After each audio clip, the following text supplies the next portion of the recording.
Current affairs நடப்பு நிகழ்வுகள் 2023. இந்தியாவின் சிறந்த சுற்றுலா கிராமம் அஸ்ஸாம் பிஸ்வநாத் காட். ரயில்வே வாரியத்திற்கு தலைமை ஏற்கும் முதல் பெண்மணி யாருன்னா Jayavarma Sinha. Post CEO.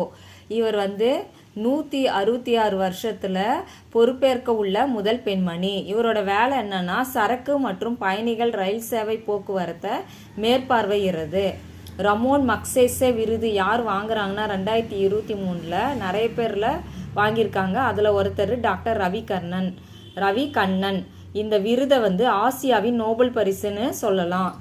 65வது Ramon Magsaysay விருது யார் யார் வாங்குறாங்கன்னா கோர்வி ரக்ஷந்த் வங்காளதேசம், யூஜெனியோ லெமோஸ் தைமோர் லெஸ்தே, மிரியம் கரோனல் ஃபெரர்ன்றவர் பிலிப்பைன்ஸ்.